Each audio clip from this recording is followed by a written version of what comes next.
Good morning, friends. My name is Christopher. Today is Monday, the 24th of July, 2023. Welcome back to my gardens. My wife got me a little tripod for my birthday a couple weeks ago, so hey, you're over there now for a bit.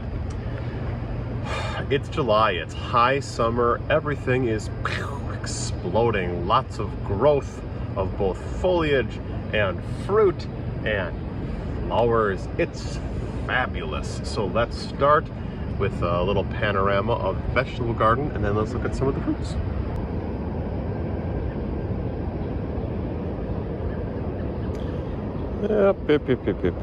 Yep. So let's begin at the very back bed. Here we have some yellow squash on the right and some zucchini in the middle, and I was so worried that I wasn't getting anything for the longest time despite the dryness. But now, oh, look at that. We got some summer squash, and today is grocery day, so I'll be picking some of these and actually making some recipes around them. Very happy.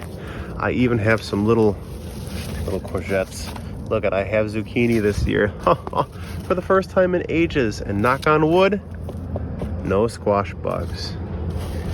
Don't you love my crashed Enterprise D? Next bed. Boy, oh boy, does this one look different than it did when it started. So many different things. Completely full now. I just love the Tithonia, right? The Mexican sunflowers. Those are just extras randomly put in the corner. They're doing great. But this is loaded with squash. We have, some for the pickin', which is good. And then these are an autumn squash. I think they're butternut. So I'm letting them crawl out now. You'll see they're going to be crawling out and around.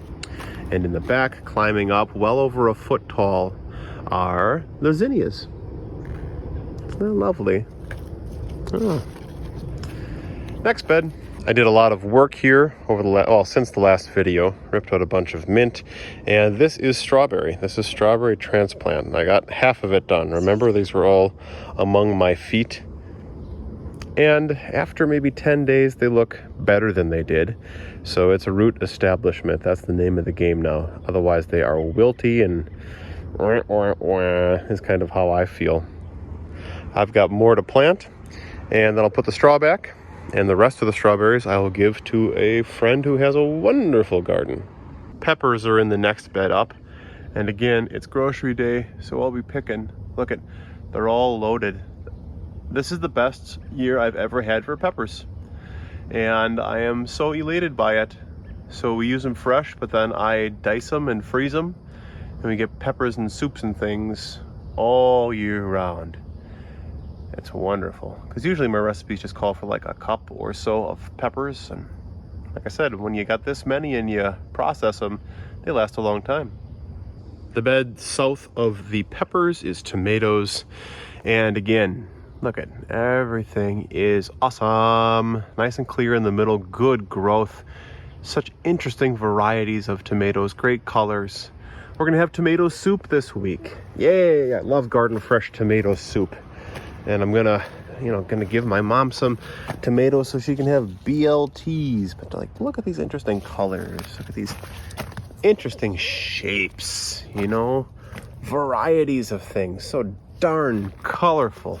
Not a bit of blight, not a bit of blossom end rot. It's just wonderful. Our final bed here is, like everything else, completely full. These are the Aunt Mary's ground cherries. That rhymes. So, focus. When they're ready to be picked, the husk goes yellow. And that's what the fruit looks like. And they're just a delightful sweet fruit. What a treat. And here are these little Chinese gourds. Again, growing outside as I want them to. So every couple days I'm just trying to redirect these, right? So they're not competing or they're growing. Pew, pew. Let them grow in the aisles. Da da da da da da da da. I did the thing I always said I was going to do. So I ripped out the old peas and I planted fresh peas. And after, 10 days or so, they're coming up. And I tell you, weeding takes a lot more now that the greenery is gone. I've got an infestation of morning glories, but they're easy to pick out, right? Just didn't do it today. But the point is I replanted, and we're actually going to get fresh sugar snap peas in fall. So that'll be a first. Let's go out there and check things out, shall we? There's not much to say in the orchard, except that growth has been excellent. Growth this year has well been over a foot for all of the trees, so I like the verticality. For crying out loud, my peach, the new growth up here, it started right here. That's over 2 feet. So such strong roots. And the peaches are starting to blush. Again, not as large as I was expecting them to be, but I'm eager to see how they taste when they're ripe. They should be delicious as always. Not so much an eating peach, although you can eat them. They're just so small. But a good processing peach, good canning peach. In this corner, I transplanted an oak leaf hydrangea that was in the new flower bed. So it's 2 or so feet away from that fence, which can always move, and ditto from this fence, which cannot move. So hopefully if this survives the winter, it will grow nice and tall, and it'll be a lovely corner, piece, kind of like this hydrangea over here. That just softens up this edge. And of course my jade is an indoor winter plant. I just had it living there. And look at the baby I snipped off, growing just fine. Turning around along the path, the potted tithonia is doing lovely. Kind of an experiment to see how it would do in a pot. The new fescue's all coming in fine. We planted, and by we, I mean Aunt Lynn, planted some more geraniums. Because they were here shortly after my birthday to install the obelisks. Oh my God, guys, look at these. These are about 8 feet tall. Just take it in. They're made of copper. Aren't they spectacular? So this was for the sweet autumn clematis, and look at how big it was, just entangled in itself. This is about 5 feet tall at this point, but look at the artistry. Uncle Jerry bent all those and formed the wire and the tubing, and Aunt Lynn designed everything, and then they came here with it, and we installed them. Boy, what a fun time. Thank you so much, Aunt Lynn and Uncle Jerry. Everything's just doing so well. I did actually plant some more ivy. It's supposed to be a Boston ivy, although the leaves make me question it. I'll see how it looks when they get bigger. I should probably get out of the middle of the garden here so we can focus. Look at the colors over here. How spectacular, right? From that coneflower variety to the daisies to this purple thing, which I really don't even remember what it is. It almost looks like a bee balm, but it's not. So beautiful. The cardinal flowers suffered a little bit when we were installing the obelisks as far as foot traffic was concerned, but you can't make an omelet without cracking a few eggs. Look at the beautiful phlox. So pink and lovely. Obviously the coreopsis. It's just great. Oh, look at the other trellis. Oh no, before the other trellis. Look at the sedum acre. Looks like it survived. Here I was all worried that things were super yellow before, but now much of it is coming back. And look at even here, and look, it's like it's coming up from out of nowhere. You see? So I'm really hopeful. We've had some rain in addition to, regular watering. Thank God. Look at this, right? It's coming up way away from where I planted it. So that tells me some root systems are establishing, which would be fantastic. I had a wonderful neighbor give me a book about the Codswolls in England. So Codswold path, right? That's what this is. We got some more geraniums here, right? To shield the roots of the clematis. Of course, this isn't though. This is the one morning glory that I let go. So we'll actually have some purple flowers on it. And so help me God, before the end of the season, I will rip it out so no seeds fall to the ground. Because this is my beautiful regular weed that I caused myself. The pots up front look magnificent.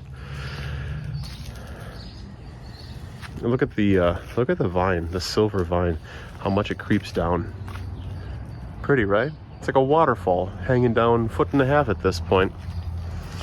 I like up here how the pots, the red petunias, are growing straight up right above it. It's pretty slick. We'll just walk through the front. The only flowers to talk about, well, there are balloon flowers. And they're elegant. Just such a dainty surprise whenever they come up. There's this volunteer phlox that some bird planted over here. There's a new brick from Webster Stanley Elementary and Middle School that's being torn down in Oshkosh. The end of the butterfly weed. Another volunteer blanket flower. This one's such a light lavender. It's almost white. My comment on the phlox is smaller than it ever has been. I don't know if it's rain or if it's shade, or a little bit of both. But the flower heads are mostly like this, as opposed to, they should be like a ball, like my hand. Like the ones in the other garden. But in Phyllis's garden, there's one that's looking good. Look at that. When you turn, can you imagine turning the corner and just seeing that? Fantastic, as opposed to a bunch of bushes. My dear Phyllis loves it. Look at the ground cover. That's grown completely confluent. It just took 2 seasons. Hydrangea's pink. This is Stilby that was suffering from the drought is coming back. Hooray. This butterfly bush will have flowers. The end of the bee balm. The daisies are starting to wilt. I've been picking them for many a fresh cut bouquet. This is what the phlox should be looking like. See, look at how big. You know, it's a handful. Both of them are. 2 beautiful varieties. I just love how these go together. Pink, purple, and the yellow of the yarrow. Smell that. Fabulous. Just fabulous. Because obviously you can smell it through the screen. And the coneflowers. I need more coneflowers, I think. This is the panicle hydrangea. And it has grown nicely. It really has. It's probably doubled in size. Again, another couple of years, and it should be about up to here. But let's not underappreciate the flowers of the hostas, right? This is just a common variegated hosta. But I don't have any deer here in the middle of the city, so they're not going to be eating it. Even the bunnies haven't taken to it. But this time next fall, we'll have a lot of bigger variety that I interspersed in here a couple weeks ago. Quite satisfied with it. Phyllis's garden. There you have it.